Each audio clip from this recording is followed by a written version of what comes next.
Hey guys, it's me David and welcome back to another LEGO Star Wars set review. Today we have the Resistance ITS Transport. Its number is 75293, ages 9 plus, and has a retail price of $100 US. I do want to thank LEGO for providing the set for review. That's why it has the yellow not for sale sticker on it. Alright, so this is a strange set out of the summer 2020 wave of LEGO Star Wars sets because if we look over here, it has this symbol on it which says transported from Star Wars Galaxy's Edge Trading Outpost, which if you're not familiar with that is from Disney theme parks, Disneyland, Disney World. It's Galaxy's Edge. It's the Star Wars part of the Disney theme parks. So if you haven't visited it or you haven't been there, then you probably have no idea what this is like me. Now, I looked it up. It actually is the ship is a real thing in the theme park. It's actually part of a ride. It's part of Rise of Resistance. So those of you who have been to Galaxy's Edge, you'll know exactly what this is. You'll know exactly what it's part of in the theme park. But everybody else, if you're in the camp of like, I don't know what this is, then this probably makes like next to no sense why LEGO made this. Personally, from what I know, this is a set that will be available on Lego.com, Lego stores. You'll see it everywhere. I'm not sure if it'll be available at Walmart or Target or any of the big box retailers. But I'm really quite surprised that this set is not something exclusive to the Disney stores, to the LEGO stores at Disney Springs. You know, just anything where this would just be exclusive to being able to visit Galaxy's Edge. This set would make so much more sense if it was exclusive, but from what I know, it's not. It's something that will be widely available, which is just really strange because if you haven't been to the theme park, then again, you don't really know what this is. It comes with 4 minifigures. It has a retail price of $100, and I think the piece count's like just under 1,000 pieces, so it's actually a pretty decent price per piece ratio. Minifigure count is pretty lacking for a $100 set though. But it's a nice looking ship. I do appreciate that it blends in with pretty much all the Resistance sets we've gotten over the years. It very much looks like the same color scheme as, like, for example, the Resistance Bomber. So we'll have to open this set up, build it, and find out whether this set is really worth that $100. And probably if you haven't visited Galaxy's Edge, whether that purchase of this set is really worth it. Alright, so the set is now built, but as always, let's go ahead and start off with the minifigures. Okay, so first up is the character Vi Murata. Again, I'm not really familiar with any of the characters that come with this set because I personally haven't been to Galaxy's Edge. So, as you can see, she is a Resistance member. You can tell by the symbol on her jacket.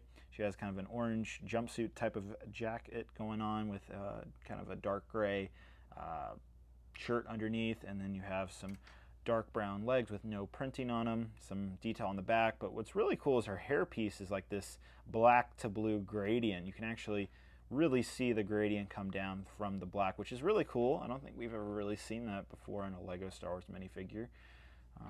So I really like it. She does have, I believe, a dual-sided face, so you have kind of this grin right here, and then more of just a happy face on the other side. And she does also come with a pistol. Great looking minifigure. Again, I have no idea who she is, but does look good. Alright, so up next is Lieutenant Beck. As you can see, he has a nice olive green shirt, again with the kind of Resistance type of labeling, you know, with the badge right here. As you can see, he's also part of the Mon Calamari race, so very similar to Admiral Akbar. So I actually really appreciate getting a new figure of his race. I really like actually the way this figure looks. You could easily use this in mocks.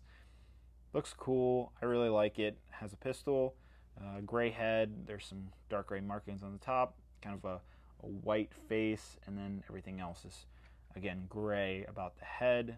Very nice molds. Always good to get more Mon Calamarins. So let's go ahead and move on. Next up is a pretty disappointing figure. This is supposed to be a Gonk droid.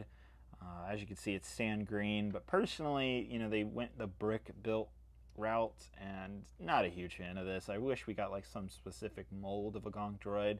You know, I get it. I understand why they made it out of bricks, but I would have really liked an actual mold of the Gonk droid. So nothing crazy here. It looks okay. I wish it was an actual like new piece mold or something like that. And lastly, we have an astromech droid. There's no specific number for this droid. It's black with red markings. Looks good. Nothing really to say much about it. It's just another another droid you can add to your collection of like 50 of them over the years. So I don't know if fans want more astromech droids, but if you did, you have another. Okay, so now diving into the actual Resistance ITS transport, I'm going to go ahead and move these figures off to the side. First off, you'll notice that the design definitely resembles the Tantive 4 from the original trilogy, which makes sense because a lot of the stuff from the Resistance tends to be borrowed from what you see from the original Rebellion, which again makes sense because it's the sequel trilogy from the original trilogy. Alright, so there's not too many functions to this set, but we'll go ahead and go through what is available in terms of functionality on this set. So the first thing is you can take off this roof right here, and that unveils a interior of just basically a hangar bay. Now to open the doors on the side, it's actually a two-door system. You have these blue doors right here and this gray door down here. So we flip the doors up, and this includes, this is a function on both sides, and then you push these two doors downwards. And so now you can load up whatever you want. Inside, there is a small little crate right here just full of blasters. Now, in order to get all the minifigures in the ship, you actually have to remove this crate, and you'll have to put like the Gonk droid right here. You could put Lieutenant Beck and the astromech droid all right there. And so the three figures will fit in there. I guess you could fit in the fourth figure if you wanted to. But we'll go ahead and close up the doors real quick. On both sides, you actually have to, I think you have to close in the blue doors to actually get them fully closed, otherwise these bottom doors will get stuck with this door, so keep that in mind. The other thing is you have a front cockpit area, which to be honest is pretty lackluster. This kind of felt like just an overthought for the designers. I feel like the set was almost rushed because of this area. There is a control panel on this panel piece up here. You can see it right where my finger is right now. Unfortunately, I can't really show it on camera because this kind of gets in the way. You can kind of see it right there. But yeah, it's a very lackluster cockpit. You can only fit one minifigure, so we'll take her and put this figure in there. And there's no studs connecting the figure. You're supposed to kind of just line it up with a particular piece down in there, which is fine, I suppose. I mean, it's not a big deal, but as you can see, again, just one minifigure. And then, you know, I like this hinge piece to actually close the cockpit area. This works very well, but unfortunately, there's just not much room up there. So that's how you get all four figures into the set. You do have to leave this crate outwards, and then these kind of also go down like that. In terms of functionality, there's stud shooters on both sides of the ship. So there's two right here, and then if we turn over here, there's two right here. So kind of neat. You have stud shooters on both sides, or cannons on both sides, whatever you want to consider them.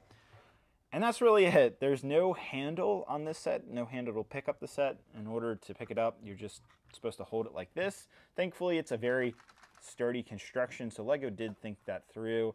This is not like a completely, like, no thought went into this set or anything like that, but it's not the greatest thing in the world, I'll be honest. It's a decent set.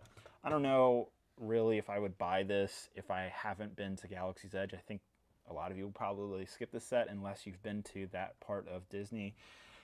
And that makes sense. You know, this is something that a lot of people are not familiar with. So, I mean, overall, my final thoughts in this set, it's okay. It's something fun that if you go to Galaxy's Edge and you go on the Rise of Resistance ride, then I'm sure you'll want to buy this. You'll be like, wow, that thing was so cool, or whatever experience you have, you'll probably want to have this as memorabilia, which, makes total sense. As for me, I have no idea what this is. The functions of the set are pretty lackluster. There's just two parts of the interior, not too much functions. I'm not sure whether I'd really want to use this for anything in terms of a mock or just playing with it. It's not too much fun. There's no handle.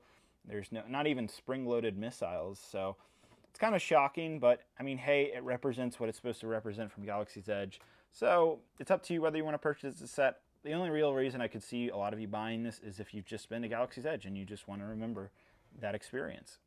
So that's it, guys. Hope you guys have a great, wonderful day. Definitely check out my other LEGO Star Wars set reviews. Again, I want to thank LEGO for providing the set for review.